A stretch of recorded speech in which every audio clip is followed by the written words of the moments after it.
Muy buen día, queridos hermanos. Qué gusto poder continuar con una clase adicional complementaria al curso de Ética Cristiana. En esta ocasión vamos a revisar el tema de la santidad, la importancia de la santidad para la ética cristiana y de cómo encaja y de hecho viene a ser la base de la ética cristiana.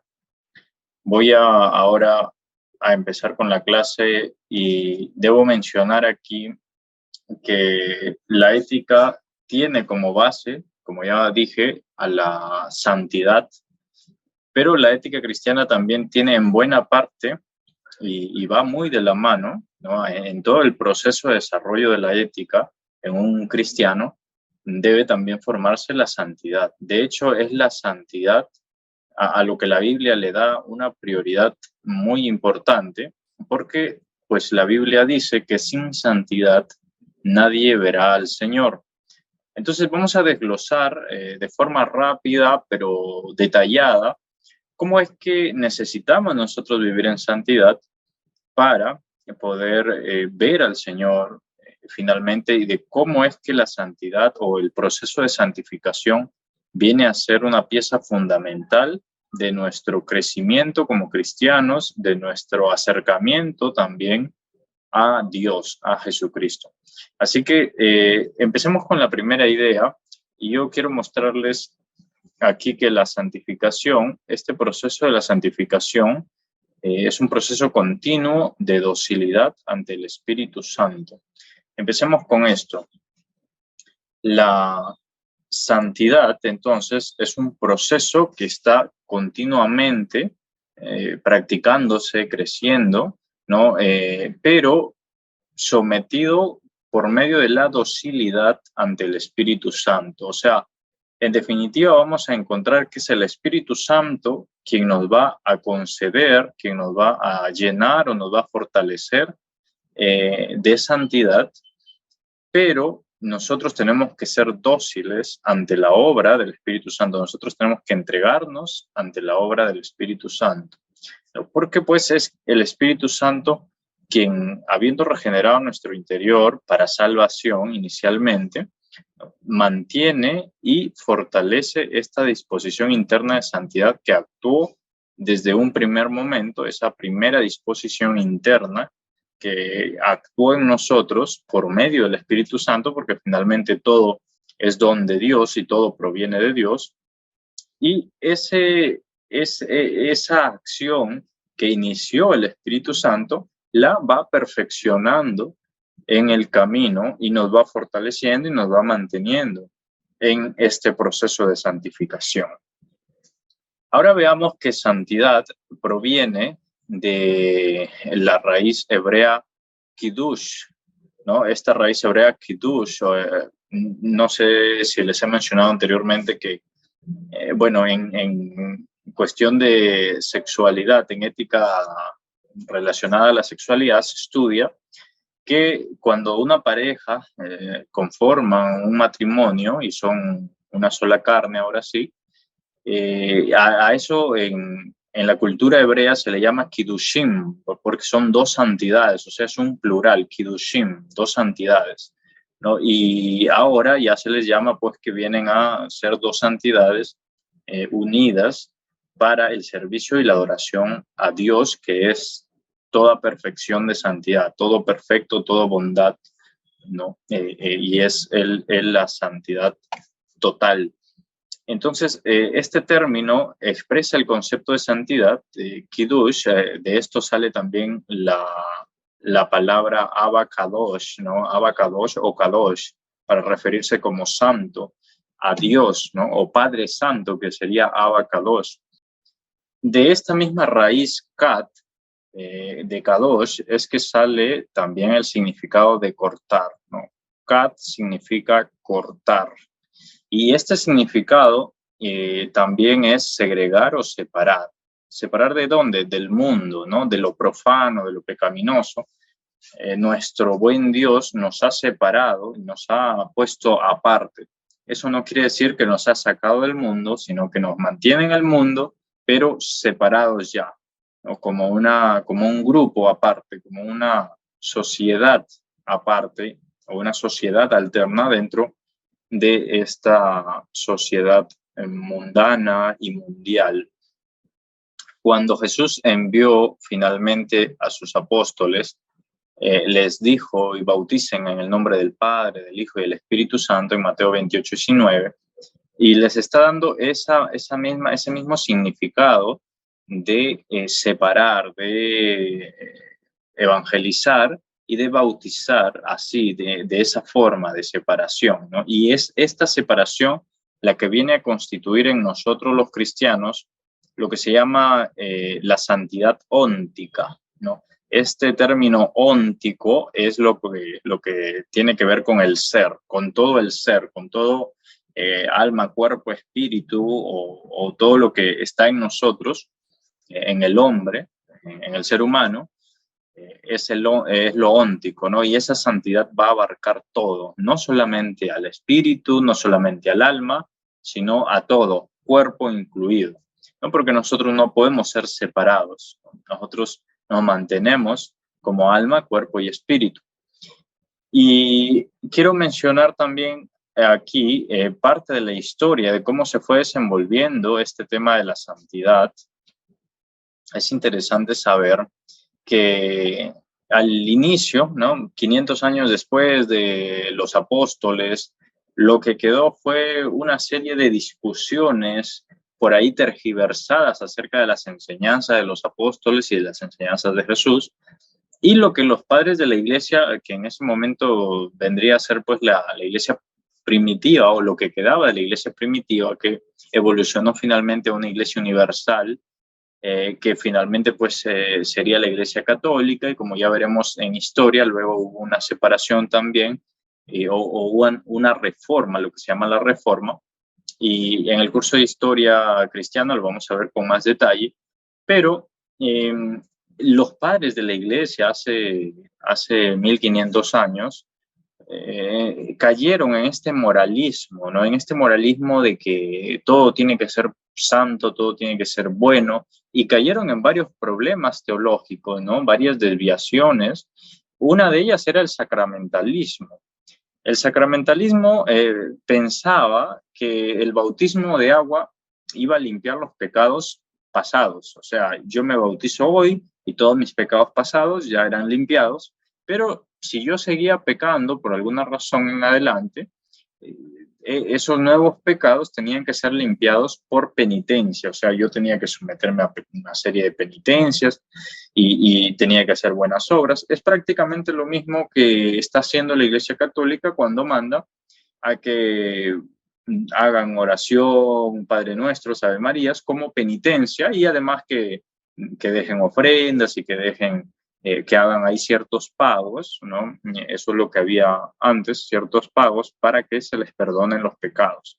Eso fue pues una desviación muy seria, y que en algunas iglesias evangélicas se está practicando algo muy similar, porque se enseña que para que seas perdonado tienes que hacer algo, ¿no? Tienes que obedecer, o para que seas perdonado tienes que ir a hacer obras, y eso está totalmente en contra de lo que enseña la Biblia. Otra desviación es el ascetismo, ¿no? La vida ascética.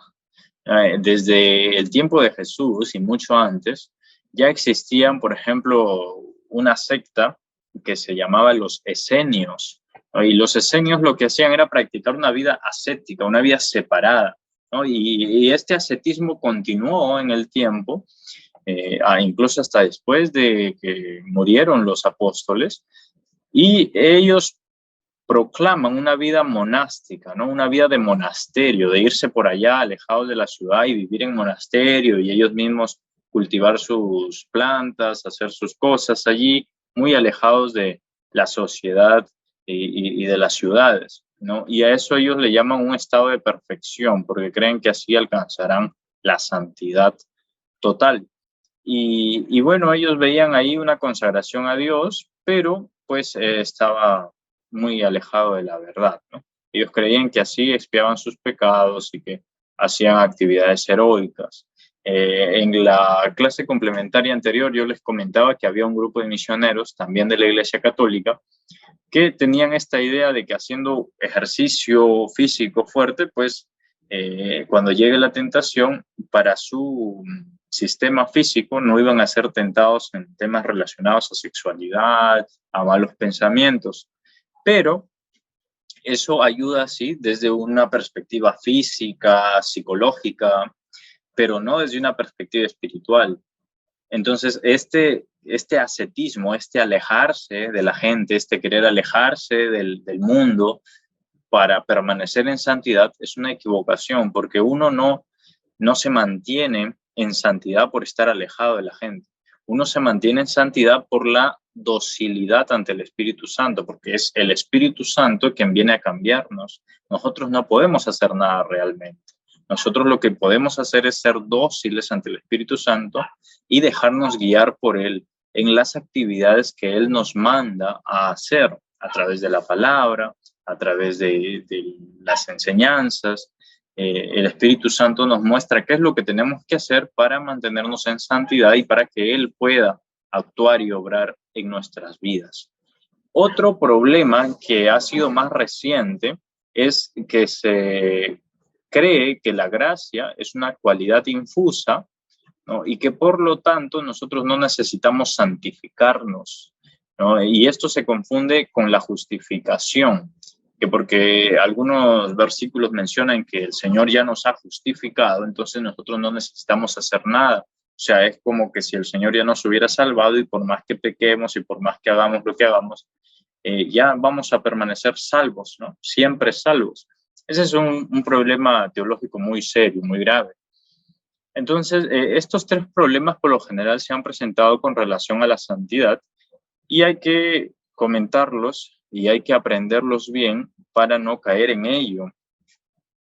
Cuando la reforma, ustedes recuerdan, ya lo estudiaremos bien en el área de, en el curso de historia, cuando se estableció la reforma, ¿no? Esta separación o también llamado el protestantismo, que empezó con Lutero, lo que se hizo fue restablecer el concepto bíblico de santificación, entre otras cosas que se restablecieron también, pero aquí ya quedó claro que la santificación era un proceso continuo de la acción del Espíritu en el creyente, en el interior del creyente, ¿no? Y que esto era algo diferente. Esto se distinguía de la justificación, era algo diferente a la justificación. Lo que hace la justificación es darnos una posición legal ante Dios, ¿no? Somos nosotros justificados por Cristo y en Cristo ante Dios, ¿no? Entonces ahora nosotros ya tenemos una posición legal, ya somos llamados hijos, ya somos llamados amigos de Dios y ahora podemos llegar nosotros ante Dios directamente porque nosotros estamos en Cristo, vivimos por Cristo y para Cristo, ¿okay? Para la gloria de Cristo, de Dios Hijo. Entonces, con la reforma podemos entender ahora con más claridad el concepto bíblico de santificación. Lo que hizo la reforma también es mantener esa conexión entre justificación y santificación, porque es algo que no se puede divorciar, no se puede desligar. Cuando uno es justificado, uno también está siendo santificado, está empezando un proceso de purificación. Ya vamos a ver los procesos que hay dentro de la santificación, que uno es la purificación y el otro es la bendición propia de ir hacia adelante, de crecer en el camino del Señor, ¿no? Y todo esto es mediante la fe, ¿ok? Todo esto es mediante la fe.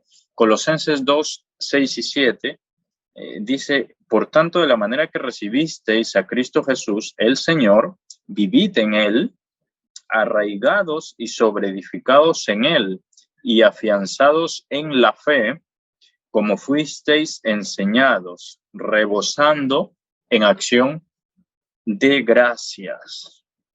Esto es, pues, la santificación y la justificación, un ejercicio de la fe. O sea, para que nosotros sigamos siendo santificados por el Espíritu Santo, tiene que haber un elemento que se llama el elemento subjetivo, ¿no? En seminario, en universidades de teología se enseña pues que la fe es un elemento subjetivo para la santificación, pero hay elementos objetivos que ya lo vamos a ver también, como es la oración, lectura de la Biblia, comunión de iglesia, etc. En el Nuevo Testamento o Nuevo Pacto vemos a la santificación como una obra de Dios.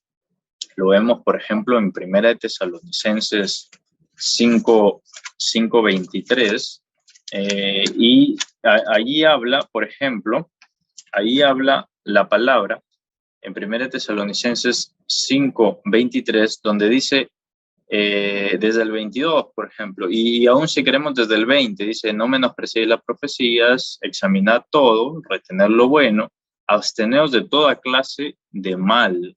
Esto es importante, porque luego ya viene el 23 y dice, y el mismo Dios de la paz os santifique por completo, y vuestro espíritu y el alma y el cuerpo guarde íntegro e irreprensiblemente en la venida de nuestro Señor Jesucristo. Y luego nos da una esperanza mayor. Dice, fiel es el que os llama, el cual también lo hará. O sea, es una obra de Dios. Esto, el mantenernos santos, es una obra de Dios. No es nuestra, no es por nuestra capacidad, no es por orar más, no es por ayunar más. No es por eso. No es por eso.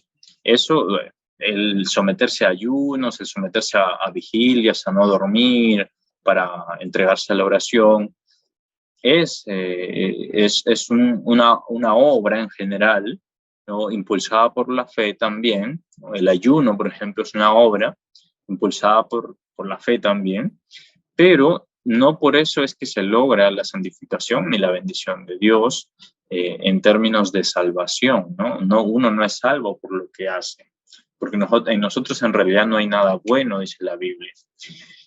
Y tenemos aquí esta idea de que más específicamente es una obra del Espíritu Santo. Lo podemos ver, por ejemplo, en Romanos 8:14, donde dice, porque todos los que son guiados por el Espíritu de Dios, estos son hijos de Dios. Todos los que son guiados por el Espíritu de Dios, estos son hijos de Dios. Eso significa que todo el proceso que vivimos los cristianos, desde el ser llamados, el ser escogidos, todo lo que constituye nuestra salvación, es un proceso al cual nos está guiando, en el cual nos guía y nos lo realiza el Espíritu de Dios, el Espíritu Santo, y por eso es que nosotros somos hijos de Dios. Y en Romanos 8:29 lo dice con más énfasis todavía, que es el Espíritu Santo. Veamos lo que dice, porque a los que antes escogió también los predestinó a ser conformados a la imagen de su Hijo, a fin de ser Él el primogénito entre muchos hermanos. Entonces es el Espíritu Santo quien nos va formando a la imagen del primogénito, de Jesucristo. Ahora, es importante mencionar que esta actividad del Espíritu Santo en nosotros esta actividad viene a requerir pues nuestra cooperación. Nosotros tenemos que aceptarlo, ¿no? Tenemos que, influenciados también por la iluminación del Espíritu Santo, nosotros tenemos que aceptarlo. Y en 1 Corintios 15:10 dice esto, pero por la gracia de Dios soy lo que soy, y su gracia hacia mí no ha sido en vano. Al contrario, trabajé más que todos ellos, pero no yo, sino la gracia de Dios conmigo. O sea, nosotros no podemos hacer un esfuerzo personal por mejorar, por salvarnos, etc. Todo es obra de Dios. Y es por su gracia, porque su gracia va trabajando en nosotros, y como lo dice aquí Pablo, no fui yo, sino fue la gracia de Dios conmigo. Y esa gracia no ha sido en vano, y por esa gracia es que yo soy lo que soy. Y aquí también hay que mencionar que esta es nuestra identidad, esto es lo que somos santos para Dios, somos escogidos por Dios, somos real sacerdocio, somos reyes y sacerdotes, constituidos en Cristo para Dios, eso significa que nuestra dignidad debe ser mantenida siempre en alto. Debemos erguirnos, ¿no? Debemos levantar nuestra cabeza. Erguíos, dice la palabra, y levantad vuestra cabeza, porque vuestra redención está cerca. O sea, no tenemos por qué sentirnos menos que nadie. No tenemos por qué sentirnos menospreciados, porque nosotros tenemos una identidad que es muy superior, a la de cualquier demonio, es muy superior e incluso va a ser superior a la de los mismos ángeles, porque nosotros hemos sido constituidos coherederos con Cristo. Y esto es importante mencionar porque tenemos que tener esa convicción de que por gracia de Dios somos lo que somos. Soy lo que soy. Soy bueno en esto, pues digo que hago esto y que soy esto.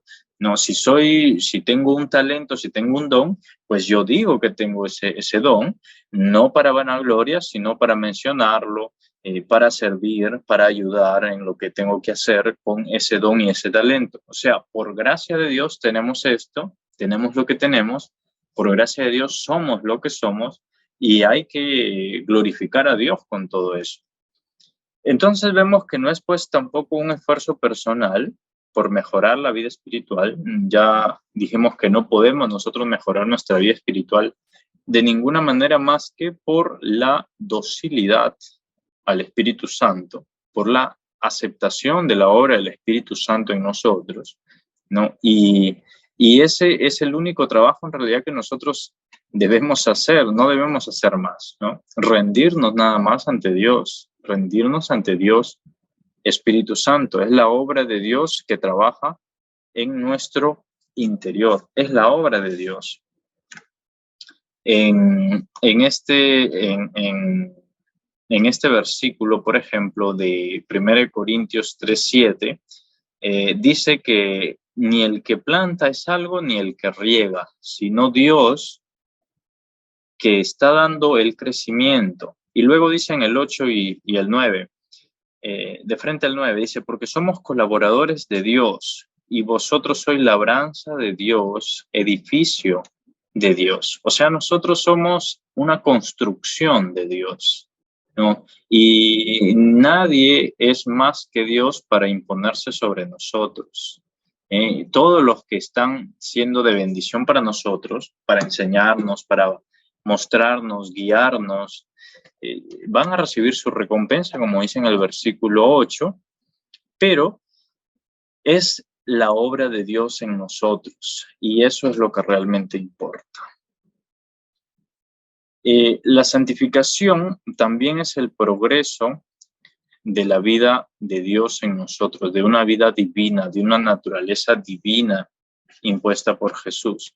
Es el ejemplo de la planta, por ejemplo, ¿no? A una planta no se le hace crecer tirándole de las hojas, sino que con el riego y el abono del suelo, ella va creciendo. Y en Marcos 4, 26 al 29 hay una historia que me gusta mucho, porque es una parábola que contó nuestro Señor Jesús, que dice que el reino de Dios es como si un hombre echara la semilla en la tierra y se acuesta y se levanta y sin que él sepa cómo, la semilla brota y crece. Por sí misma la tierra es productiva. Primero tallo, después espiga, luego grano lleno en la espiga, y cuando da el fruto, enseguida envía la hoz porque ha llegado la siega. Esto nos muestra varios principios en realidad, varias enseñanzas de esta parábola de nuestro sabio Dios. Nos muestra en principio el proceso de paciencia que tenemos que desarrollar. Tanto los que estamos siendo cultivados, ¿no?, como los que ya están más avanzados, en un proceso más avanzado de cultivación, ¿no?, de haber sido cultivados y de estar creciendo en la obra, en el reino de Dios. Y este proceso de paciencia es el siguiente, que no debemos desesperarnos por ser tan santos como otro hermano, ¿no?, de ser tan santos como el más grande predicador, el más grande ministro. No debemos desesperarnos por alcanzar eso, sino que tenemos que tener paciencia, durmamos tranquilos, vivamos la vida tranquila, un día a la vez, o una oración a la vez, disfrutando la oración, la comunicación con nuestro Dios, disfrutando el día, la vida que Dios nos da.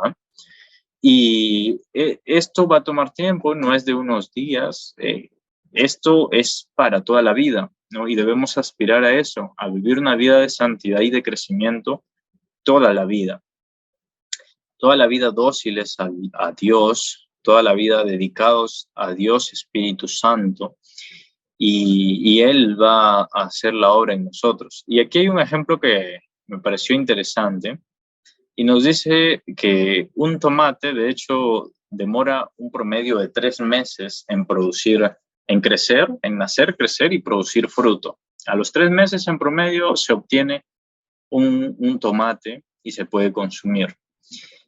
Pero pues un tomate es una planta pequeñita que tiene apenas algunas hojitas y su tiempo de vida es muy corto también, ¿no? Después de estos 3 meses, pues vive ya muy poco tiempo. En cambio, una encina que produce este fruto que se llama la bellota, demora 40 años. Es interesante esa analogía. Demora 40 años en crecer y en empezar a dar fruto. Y 40 años para obtener un fruto, pues es mucho tiempo, pero son 40 años que le va a tomar crecer y ir progresando, ir avanzando, ganando altura, ganando grosor de los tallos. Y finalmente, pues incluso como en otra oportunidad Jesucristo dijo, este árbol viene a ser casa, ¿no?, para las aves de los cielos y viene a ser sombra incluso para los caminantes, para los viajeros. En fin, es un árbol, pues es un árbol feliz, ¿no? Es un árbol productivo que da mucho fruto. Y esa es la diferencia y para esto tenemos que tener paciencia. Muy bien, hay 2 clases de santidad. Hay 2 clases de santidad. Una santidad, que es la que mencionábamos, que es la posición legal ante Dios mediante la justificación. Esta justificación la veremos en soteriología, que es una justicia impuesta por Dios, por pura gracia, cuando somos justificados, ¿no? Cuando por la fe Cristo justifica al impío, es decir, a nosotros, ¿no? Y nos separa y nos consagra del mundo para el servicio al Señor. Y Romanos 6, por ejemplo, dice, Romanos 6, veamos lo que dice Romanos 6, 11, Romanos 6, 3 al 11. Quiero leerles, vamos a tomarnos un momento para leer. Y dice, ¿ignoráis que todos los que fuimos bautizados en Cristo Jesús fuimos bautizados en su muerte? Por tanto, fuimos sepultados juntamente con él para muerte por el bautismo, para que así como Cristo fue resucitado entre los muertos por la gloria del Padre, así también nosotros andemos en una vida nueva. Porque si hemos sido unidos a él en la semejanza de su muerte, ciertamente también lo seremos en la de la resurrección, sabiendo esto, que nuestro viejo hombre fue crucificado con él, a fin de que el cuerpo pecaminoso fuera desactivado para no servir más al pecado, porque el que murió ha sido justificado del pecado, y si morimos con Cristo, creemos que también viviremos con él, sabiendo que Cristo, habiendo sido levantado entre los muertos, ya no muere, la muerte no se enseñorea más de él, porque la muerte que murió, la muerte al pecado, una vez por todas, porque la muerte que murió, la murió al pecado una vez por todas, mas la vida que vive, la vive para Dios. Así también vosotros consideraos muertos al pecado, pero vivos para Dios en Cristo Jesús. O sea, hemos sido justificados y santificados como una posición legal ante Dios por Cristo en su muerte, en esa consagración de la cruz. Y aquí mismo menciona de que hemos sido bautizados en Cristo en su muerte, o sea, en la cruz. Y Esto está simbolizado en el bautismo de agua. Cuando nosotros nos bautizamos con con un significado especial. Es un evento muy especial, el bautismo de agua, porque este bautismo simboliza esta clase de santificación, ¿no? Una posición legal ante Dios. Ahora está la posición real también, que significa la obra del Espíritu Santo ya haciendo un trabajo progresivo y continuo en nosotros.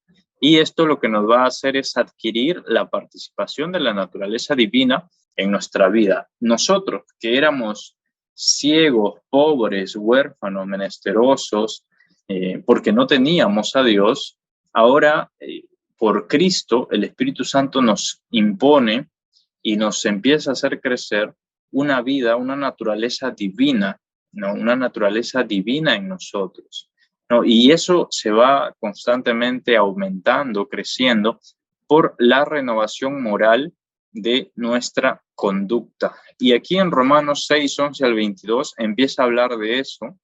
Ya hemos leído del 3 al 11 y ahora del 11 al 22 empieza a hablar, les voy a leer una parte. Dice: no reine pues el pecado en vuestro cuerpo mortal para obedecer sus concupiscencias, ¿no? Y así sucesivamente viene diciendo, porque el pecado no se enseñoreará de vosotros, pues no estáis bajo la ley, sino bajo la gracia.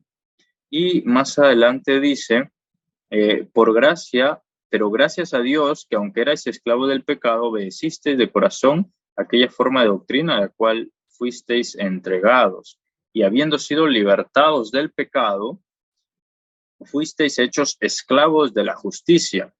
Y más adelante dice, eh, porque así como ofrecisteis vuestros miembros como esclavos a la impureza y a la iniquidad para la iniquidad, así ahora ofreced vuestros miembros como esclavos a la justicia para santificación. Es decir, ahora estamos siendo sometidos a la justicia, a una justicia ya no impuesta como la que les mostraba acá, justicia impuesta mediante la justificación por Jesucristo, ¿no? Ahora tenemos que someternos a una justicia de crecimiento, a una justicia que nos imparte Dios a medida que nosotros vamos creciendo.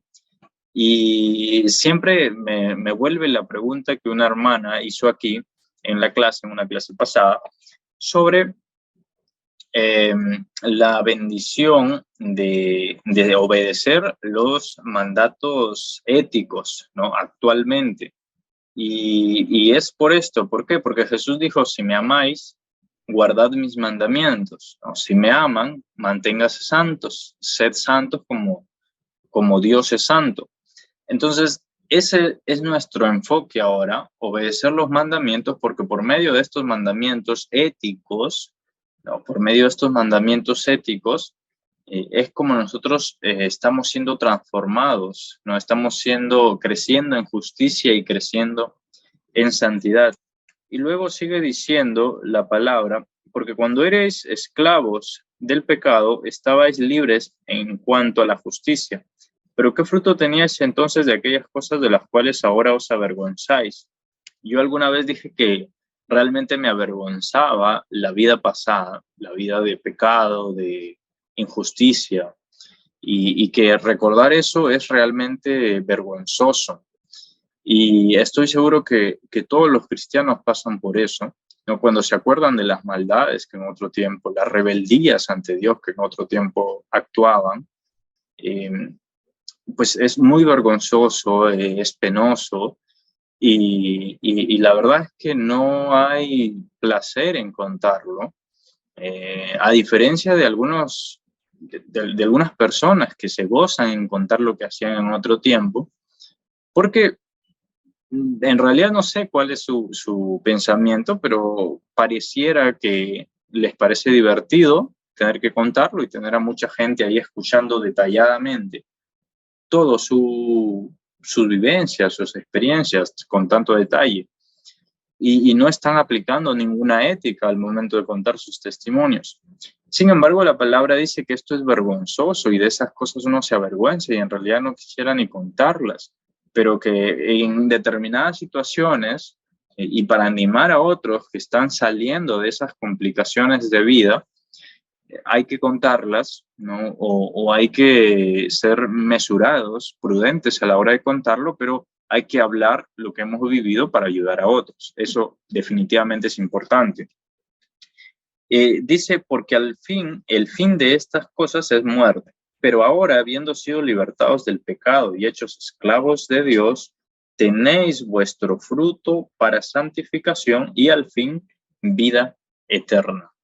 Ok, entonces aquí se confirma una vez más que sin santidad nadie verá al Señor. El fruto de la santificación al fin será vida eterna. Y este concepto de la santificación como posesión real, ¿no? Ya no como posesión legal, sino ahora como posesión real, que ambas cosas suceden casi de forma, bueno, es un suceso que no se puede separar.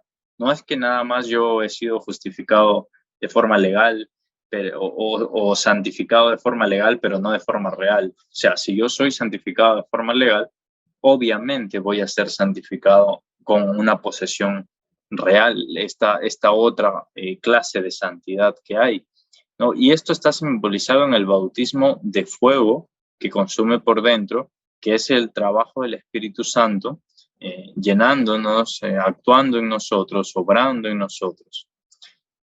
Muy bien, ahora veremos los aspectos complementarios y simultáneos de la santificación. Hay dos aspectos de la santificación. Uno es la purificación y el otro está por aquí, el reavivamiento en una dirección positiva. Ya vamos a detallar esto. Ya vamos a detallarlo. Ok, la mortificación de nuestro cuerpo de pecado, o sea, esta parte carnal como naturaleza caída y pecaminosa que hay que mortificarla, que hay que rebajarla y que vaya perdiendo fuerza a medida que nosotros crecemos en santidad. No, esto es consecuencia, esta mortificación del cuerpo de pecado, de la carnalidad, de la inmundicia, de la naturaleza caída, es mortificación. Esta mortificación sucede producto de nuestro nacimiento a la vida divina, siendo ahora hijos de Dios. Y pueden revisar esta bibliografía en la Biblia. Y allí habla de la pureza de los cristianos, la pureza de los creyentes, y esa palabra puro viene del griego pir, el griego pir que significa fuego, ¿no? Y sabemos por este tema de materiales y tipos de minerales que el fuego es lo que limpia de las impurezas, ¿no? A los metales preciosos como el oro, por ejemplo, ¿no? Por eso es que Hebreos 12 habla de la purificación del creyente y Hebreos 12 cierra con la frase de Deuteronomio 4:24, dice, porque nuestro Dios es fuego consumidor. Es un fuego que viene a limpiarnos, no es un fuego para destrucción, sino es un fuego, como hemos visto acá, para purificación del pecado, ¿ok? Para mortificar el cuerpo de pecado.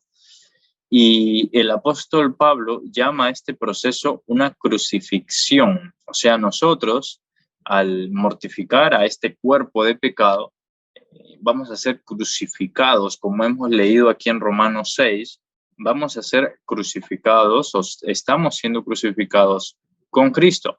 ¿Por qué? Porque ya Cristo, que es la cabeza de la iglesia, nosotros somos la iglesia, Cristo es la cabeza, Cristo ha sido ya crucificado, la cabeza está crucificada, ha sido crucificada y falta ahora el cuerpo, o sea, nosotros, y estamos en ese proceso desde este simbolismo de Romanos 6:6, que es lo que hemos leído, donde dice, sabiendo esto, que nuestro viejo hombre fue crucificado con él a fin de que el cuerpo pecaminoso fuera desactivado para no servir más al pecado. Luego en el 8 dice, y si morimos con Cristo, creemos que también viviremos con él, sabiendo que Cristo, habiendo sido levantado de entre los muertos, ya no muere. Entonces, nosotros estamos crucificando a nuestros miembros, nuestros miembros o nosotros que somos miembros de un cuerpo cuya cabeza está crucificada, ¿no? Y así nosotros quedaremos crucificados para el mundo. Ahora, ¿cómo se da este proceso de purificación? ¿No? Ocurren tres partes en este proceso. Ocurren tres partes. La primera es que muere el yo, el ego, ¿no? El ego, este ego que menciono aquí, este ego que nuestra propia pecaminosidad, nuestros propios pecados han creado, ¿no? Una variante de algo muy diferente a lo que realmente somos, a lo que Cristo, a lo que Dios creó en nosotros, ¿no? No es la muerte del genuino yo, del yo genuino, no es esa muerte de la auténtica personalidad que Dios creó en nosotros, no es esa muerte, no es esa muerte, sino es la del ego, la del egoísmo, la de la soberbia, de la vanagloria, es precisamente eso. Y pueden para eso leer Gálatas 2:20. Luego está la crucifixión de la carne con sus pasiones y deseos. En el mismo Gálatas se menciona en el 5:24. Porque nosotros con eso recobramos en Cristo la unidad interior que tenían nuestros primeros padres antes de la caída. Y eso lo pueden ver en Génesis 2:25, cuando Adán y Eva estaban juntos, desnudos, andando en el jardín del Edén y no se avergonzaban porque no tenían ellos estas pasiones negativas y estos deseos de maldad. Hay quienes consideran esto de que estaban juntos y no se avergonzaban y no tenían pasiones porque no era una pasión sexual y no es eso realmente. Ellos estaban juntos para unirse, para ser una sola carne, pero no era una pasión negativa, era una convivencia para fructificar y para vivir delante de Dios, ¿no? Entonces, después en el capítulo 3, versículos 7 y 8, habla que cuando ya habían pecado, habían caído, habían sido probados con esta prueba del árbol del bien y del mal, ahora ellos habían caído, habían pecado, y ahora ellos estaban ya avergonzados y estaban buscando la manera de no avergonzarse entre ellos, sino que se cosieron hojas de lo que encontraron. Y pues lamentablemente por un acto de justicia de Dios también fueron ellos echados del paraíso. Muy bien, el tercer proceso de la purificación que pasa un creyente es que queda crucificado al mundo, y esto lo dice igual Gálatas 6:14. En la medida en que él, o sea, nosotros los cristianos, renunciamos al mundo, ¿no? Porque los mundanos están en contra nuestra. 1 Pedro 4:3 y 4 enseña que nosotros ya no seguimos a estos pecadores, ¿no? Ya no los seguimos para seguir en esas concupiscencias, en esos pecados, en todo lo que menciona ahí Pedro. Y más bien lo que hacen estos pecadores o el mundo en general es insultarnos y atacarnos porque nosotros ya no les seguimos a ellos, porque nosotros ya estamos separados. Eso es la purificación. Recordemos entonces que hay dos procesos dentro de nuestra santificación en Dios.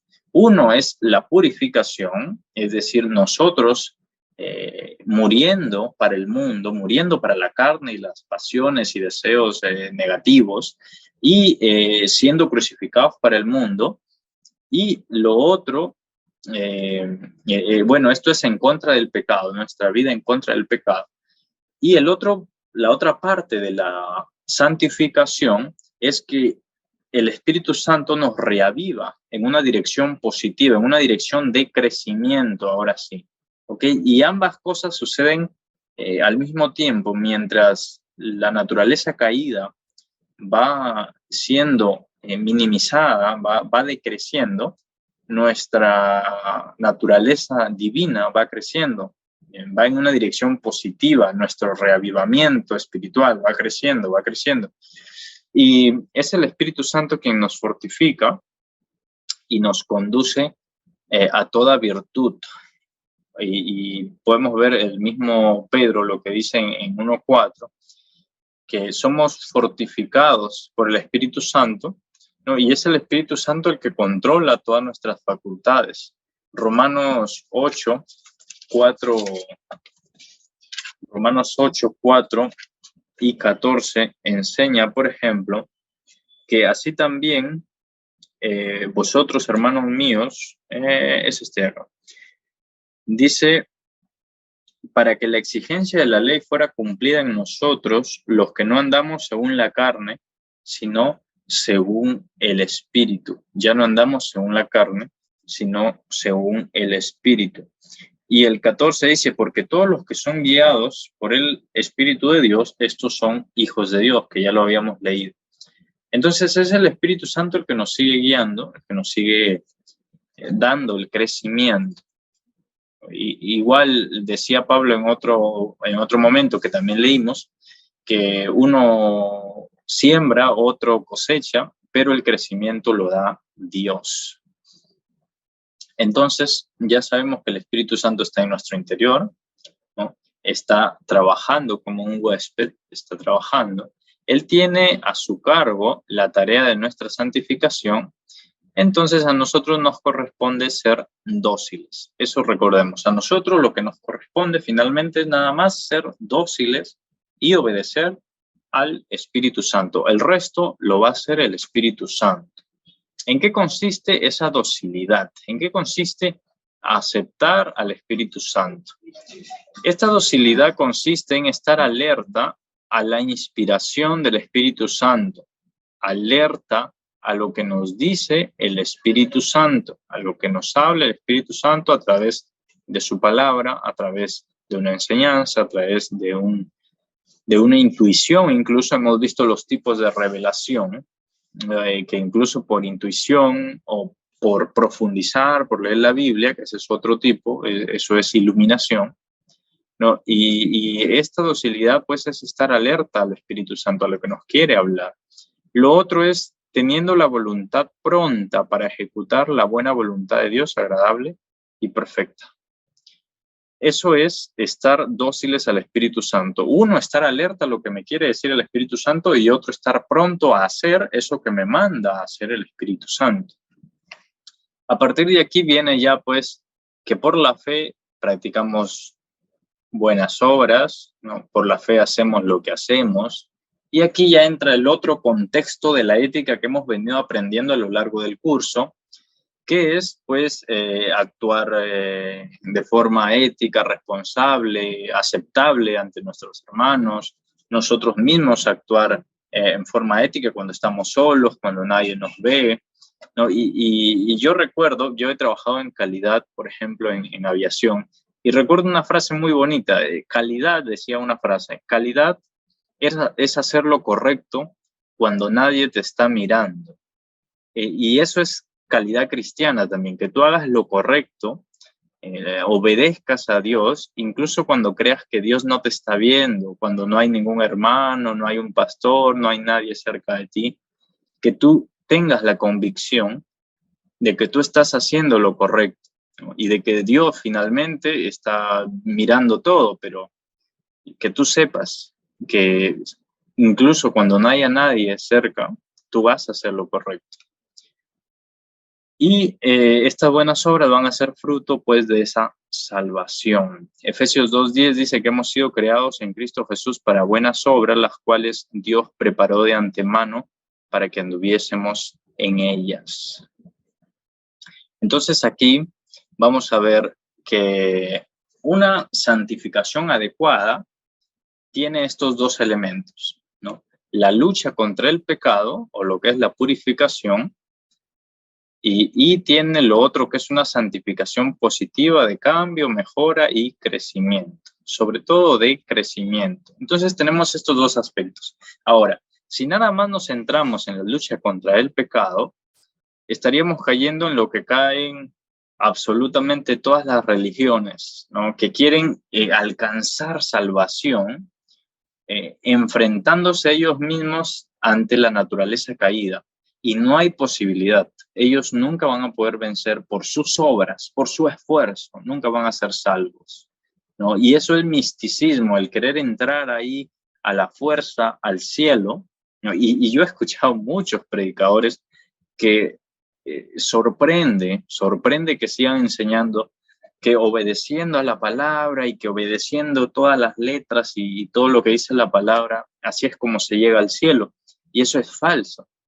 Nosotros por eso no vamos a lograrlo. O sea, si así fuera, nosotros no lograríamos nuestro ingreso al cielo, nuestra salvación. Y solo centrarnos en luchar contra el pecado no tendría ningún beneficio final.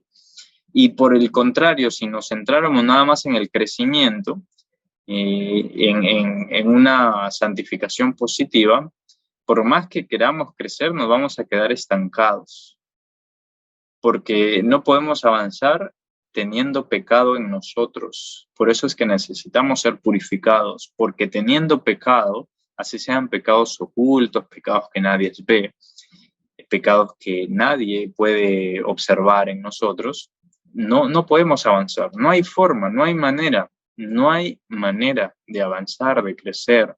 Aquí podemos hacer lo que queramos, podemos aparentar que estamos bien, que estamos creciendo, pero espiritualmente no nos está sirviendo de nada. Entonces, si algún pecado oculto hay, si tú quieres demostrar, o sea, si quieres que el Espíritu Santo actúe en ti y en efecto se demuestre esa salvación, porque puede ser que hay ahí algo extraño en que tú quieres, pero en realidad no ha sucedido, no hay una salvación efectiva, entonces hay que volverse a arrepentir, ¿no? Y este arrepentimiento es algo constante también, que hay que continuar haciéndolo, porque tenemos que permanecer en esa humillación ante Dios para minimizar esta naturaleza caída, ¿no? Y no quedarnos en ese estancamiento, sino que ser purificados por el Espíritu Santo y crecer para que haya ese equilibrio en nuestras vidas, que la naturaleza caída caiga del todo de nuestras vidas y crezcamos en nuestra vida espiritual. Muy bien. Hay algunos medios para la santificación y los vamos a ver aquí. El Espíritu Santo opera, ¿no?, en 4 actividades, sobre todo, que me parecen las más importantes. Estos son los medios para nuestra santificación. Tómenlo en cuenta.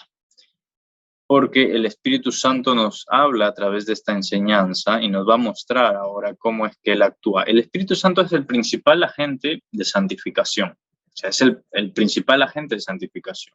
De hecho, es pues el único, porque quien no vive en el Espíritu Santo no es salvo. Ya hemos visto lo que dice Romanos. Entonces, ¿cuáles son esos medios en que opera el Espíritu Santo? El primero es la fe. El primero es la fe. Y voy a tomarme el tiempo de leerles lo que dice Hechos 15:9.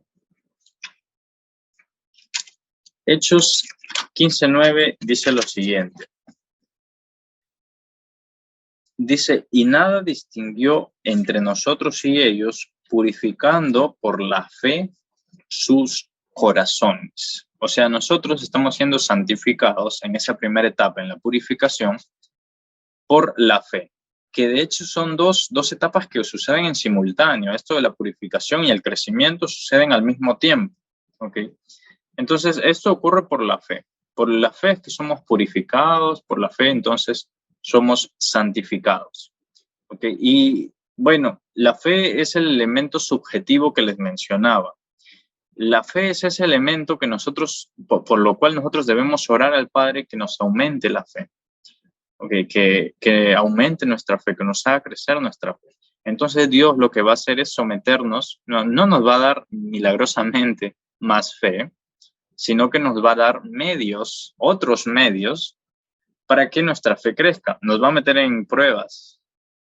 Y esa es la parte que no gusta, porque las pruebas duelen, las pruebas te hacen tener ciertas dudas, te hacen ahí variar a veces.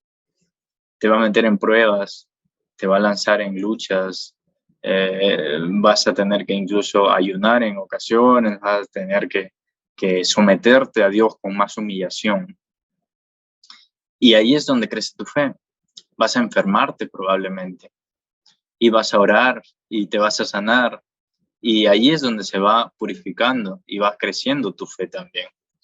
Luego está la palabra de Dios, que es otro medio para la santificación. Este ya no es un medio subjetivo, este es algo objetivo, esto es algo directo, que tú lo tienes allí y puedes someterte a la palabra y ser santificado por medio de la palabra. Según de Timoteo 3:15 al 17, ahí es donde dice que toda la escritura es útil para redarguir, para enseñar, para exhortar. Y esta parte es importante, es muy importante, porque mientras tú te mantengas unido a la palabra, vas a estar escuchando la voz de Dios a diario y vas a estar atento a lo que el Espíritu Santo te dice. Dios Espíritu Santo precisamente pues te está diciendo a través de su palabra. Luego está la comunicación, la comunión con la iglesia. Este es otro medio para la santificación. A veces menospreciamos las actividades de iglesia, la vida de iglesia. Y ese es un problema en iglesias grandes, por ejemplo, en Estados Unidos, que hay mega iglesias y allí uno llega y no puede hacer vida de iglesia, no conoce al que está sentado en la otra esquina. En cambio, aquí en estos pueblos pequeños o ciudades pequeñas, en iglesias pequeñas, nosotros podemos tener vida de iglesia, comunión de iglesia. Y yo aquí he puesto iglesia con mayúscula inicial, o sea, con la I inicial mayúscula, porque no solamente estoy hablando de nuestra iglesia, de nuestra congregación, que es importante tener vida de congregación, de salir por ahí a veces jugar, a veces congregar, pues obviamente congregar juntos, salir a predicar juntos, ir a alguna ceremonia juntos, o ir al campo, hacer ahí algunas actividades recreativas. Todo eso es vida de iglesia, ¿no? Vigilar, ayunar juntos. Eso es bueno, pero mucho más importante es tener comunión con toda la iglesia de Cristo. Reconocer que hay otras congregaciones que, aunque no tengan nuestras mismas costumbres doctrinales o nuestras mismas formas de interpretar la Biblia, pero mientras tengan la base de la salvación, lo que se llama lo esencial para la salvación de la doctrina, son hermanos, son iglesias de Cristo y podemos compartir con ellos también, ¿no? Obviamente siguiendo pues el respeto a nuestros líderes y a ciertas concesiones que nos tienen que hacer, no tanto como permiso, sino como para ellos estén enterados de que vamos a compartir con otros hermanos, vamos a ir a alguna iglesia. En general, esto es parte del respeto por nuestros líderes, ¿no? Y del doble honor que debemos darle a nuestros líderes. Justamente en estos días estábamos estudiando en nuestra iglesia ese doble honor que hay que darle a los líderes, a los que cuidan de nosotros. Y cada uno debe hacer esto, porque cuando ustedes sean líderes ya más grandes, más crecidos, que estén a cargo de un grupo de hermanos, cuidándolos, porque para eso es el liderazgo, no para aprovecharse, sino para cuidar de ellos, guiarles, enseñarles, van a ser honrados ustedes también. Si ahora nosotros honramos a nuestros líderes y les damos lo que necesitan y los cuidamos, nosotros seremos honrados cuando tengamos ese liderazgo también. Entonces, es importante que esa comunión de iglesia esté bien implementada, bien cimentada. Y cuando vayamos a alguna comunión con otras congregaciones que son también parte de la iglesia de Cristo, estoy seguro que nuestros líderes, si son líderes sabios, si son líderes bien formados por Dios, pues no se van a oponer, ¿no? Ya si se oponen por ahí, hay que tener cuidado, porque el oponerse a que nuestros hermanos tengan comunión con otras congregaciones es un principio sectario. Eso me da la idea de que si yo como líder no quiero que un hermanito de mi congregación vaya con un hermanito o con un grupo de hermanos de otra congregación, puede haber varias cosas ahí. Uno, que yo no le he enseñado lo correcto, ¿no? Y eso es un principio sectario, que para que mantengan su vida en esta secta, ¿no? En una secta en particular, tienen que ellos quedarse aquí y no mezclarse con otros ni aprender lo que les pueden enseñar otros. Eso ha pasado, por ejemplo, ahora cuando hemos iniciado estas clases, muchos hermanos, bueno, varios hermanos me escribían que en sus iglesias han tenido problemas porque no les decían que no pueden estar en estos cursos porque les van a enseñar otras doctrinas y bla, bla.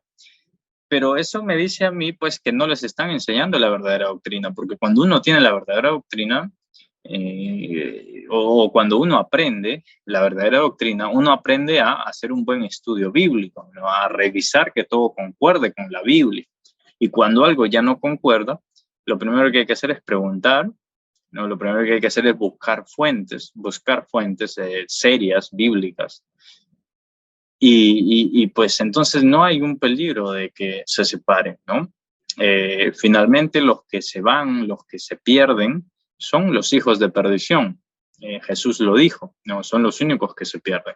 Entonces, es importante la comunión con la iglesia, es importante el respeto, la unidad, la koinonía, porque es un medio para nuestra santificación también.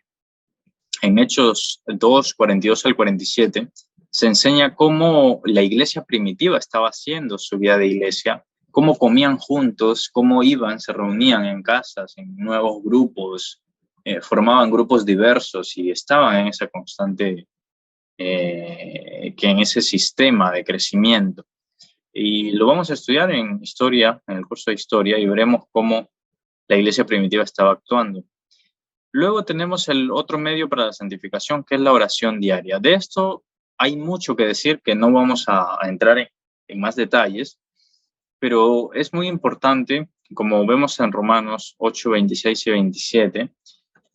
Romanos 8, 26 y 27 enseña lo que hay que hacer con respecto a la oración, lo básico que hay que hacer con respecto a la oración, y dice, asimismo también el Espíritu ayuda a nuestra debilidad, porque ojo que somos débiles, muy débiles, ¿no? Y nosotros por fuerza no podemos hacer nada, no podemos esforzarnos casi en nada con respecto a lo espiritual, que no viene de Dios. O sea, en las únicas fuerzas en que nosotros podemos imponernos es con la fuerza y el poder de Dios. Entonces dice que el Espíritu nos ayuda en nuestra debilidad, pues no sabemos qué orar, cómo conviene, no sabemos, pero el Espíritu, el mismo Espíritu intercede con gemidos indecibles, y el que escudriña los corazones, o sea, Dios, sabe cuál es la intención del Espíritu, porque intercede por los santos conforme a Dios, o sea, conforme a Dios quiere que se le ore, que se le pida. Entonces, confiemos pues en la providencia de Dios para esta santificación. Aquí hay una idea importante. La final comunión con Dios exige una pureza absoluta. ¿Ok? Nosotros vamos a ser salvos, vamos a ser llevados al cielo. Espero y deseo, y es mi anhelo, que sea nuestra generación la que vea venir a Jesucristo y que nos arrebate al cielo.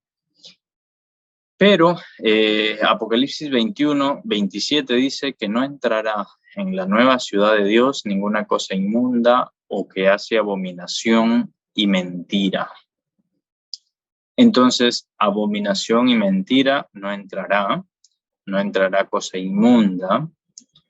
¿Qué es lo que entrará? Solo los santos de Dios, aquellos que fueron santificados por el Espíritu Santo y que crecieron en santificación. Estas cosas van juntas, ¿ok? Estas cosas van juntas. Es como la salvación. Si una persona es salva, esta persona lo demuestra. O sea, no porque ella quiere, sino porque es demostrable, se puede ver en esta persona. Una persona en la que no se ve que hay frutos de arrepentimiento, por consecuencia no es salvo, ¿no? Y tiene que arrepentirse y de verdad y empezar a dar frutos dignos de arrepentimiento. Ese es el tema, que no se puede divorciar allí la actividad de Dios, ¿no? Dios no es un Dios que mantiene separados sus procesos, sino que los va ejecutando al mismo tiempo en cada persona. Entonces, el Señor es Dios, pues, quien nos santifica. Para terminar, un resumen práctico de santidad. ¿Cómo nosotros sabemos que estamos viviendo en santidad? Y si no estamos haciendo esto, si nosotros no estamos haciendo esto, a arrepentirnos, hermanos, a arrepentirnos y a empezar a pedirle al Espíritu Santo que nos haga dóciles ante Él, ¿no? Efectivamente hacernos dóciles. Ya sabemos lo que tenemos que hacer. En principio tenemos que tener fe, ¿no? Que vivir en fe, en Jesucristo, en Dios, en Jesucristo, por Él y para Él. Fe. Luego tenemos la palabra de Dios. Luego tenemos la comunión con la iglesia. Luego tenemos la oración. Son 4 cosas esenciales y hay algunas más, pero esas 4 cosas esenciales son las más importantes desde mi perspectiva para crecer en santidad. Entonces, Santiago dice en el 1.27 del libro de Santiago que la religión pura y sin mácula delante de Dios, el Padre, es esta. Ok, voy a hacer una pausa, porque siempre surge la pregunta de religión, de verdad, una religión, y nosotros tenemos esa preconcepción, esa idea de que la palabra religión es algo negativo. Y no, la Biblia lo dice claramente.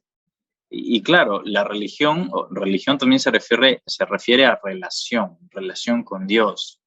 Pero es eso, pues, una religión. O sea, técnicamente nosotros vivimos una religión cristiana, una religión evangélica. ¿Okay? Y no debemos sentirnos mal por eso, porque la Biblia lo enseña también. Entonces, que finalmente se le puede llamar como sea, iglesia, denominación, se le puede llamar, como lo llaman muchos, incluso para los católicos somos sectas, ¿ok? Pero ese es un término que no ingresa acá.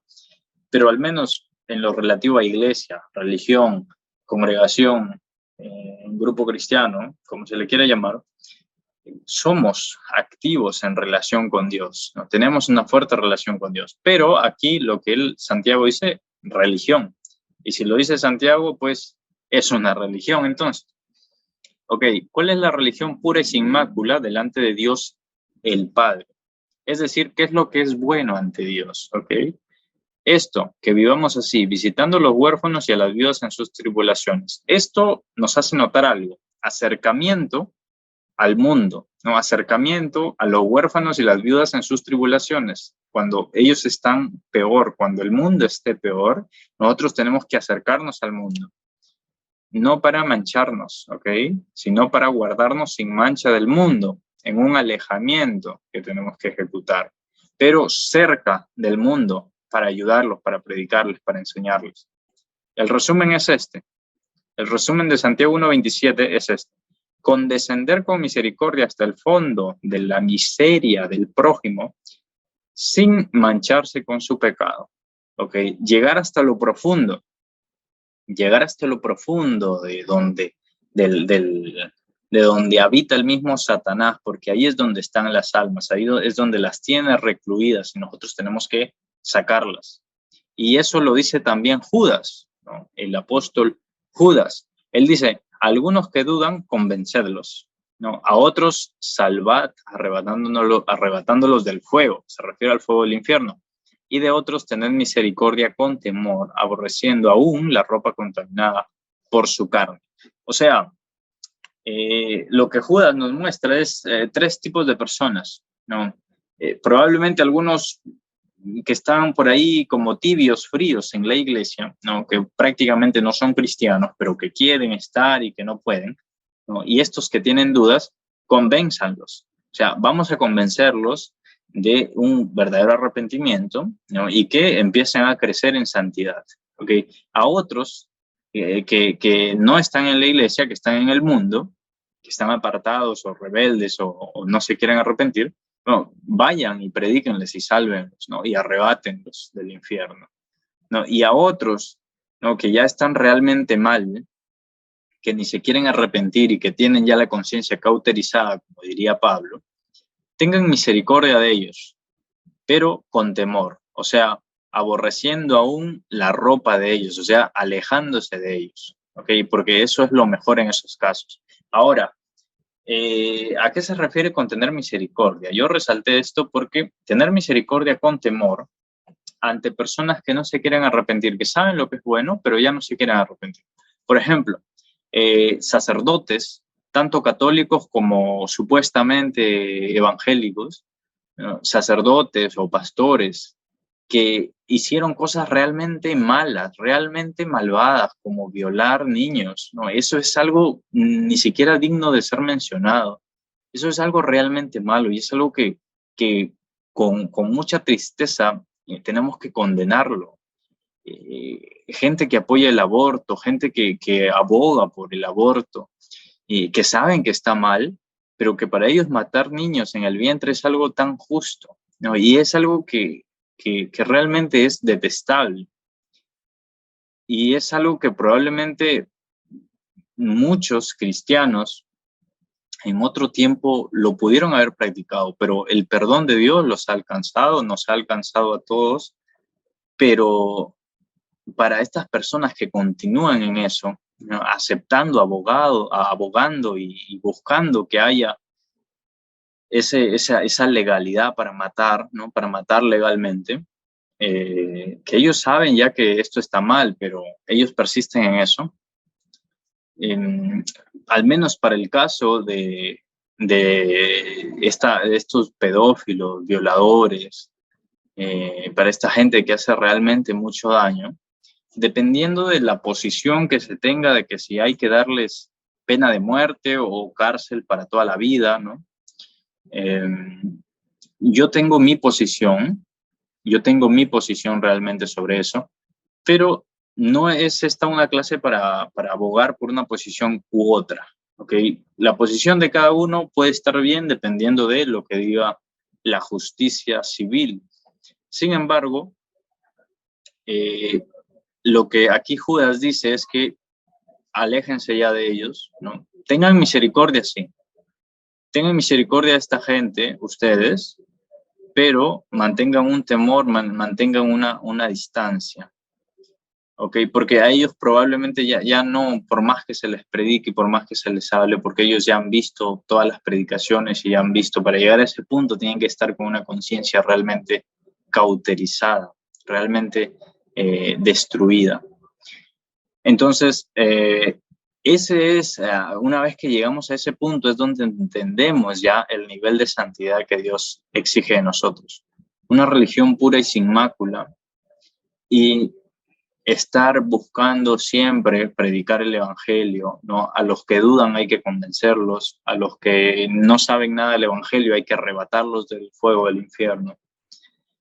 Y mantenernos en esa misericordia, porque no sabemos si en otro tiempo nosotros hubiéramos terminado también como esta gente tan obstruida su conciencia por tanto pecado que han cometido. Y ahí, cuando ya logramos eso, logramos entender el amor de Dios, logramos entender el amor de Dios, que Dios finalmente nos deja a nosotros por el libre albedrío que nos da, nos deja ya pues que hagamos lo que finalmente nosotros queremos, pero Él nos ha puesto allí su salvación, nos ha puesto el proceso de santificación allí y Él quiere que todos vengamos al arrepentimiento. Entonces, queridos hermanos, la santificación es un proceso muy importante, pero está en nosotros continuar en ese medio para la santificación en que opera el Espíritu Santo que ya mencioné aquí. La fe, la palabra de Dios, la comunión con la iglesia y la oración diaria. Esos 4 elementos. Hay otros más como los símbolos y por ahí otros temas más, pero al menos estos 4 son los esenciales. Queridos hermanos, que el Señor nos ayude y que el Espíritu Santo nos conceda pues la docilidad y pueda trabajar en nosotros siendo nosotros dóciles ante su obra santificadora, purificadora y de crecimiento en nuestras vidas. Un abrazo fraterno y que Dios los bendiga mucho.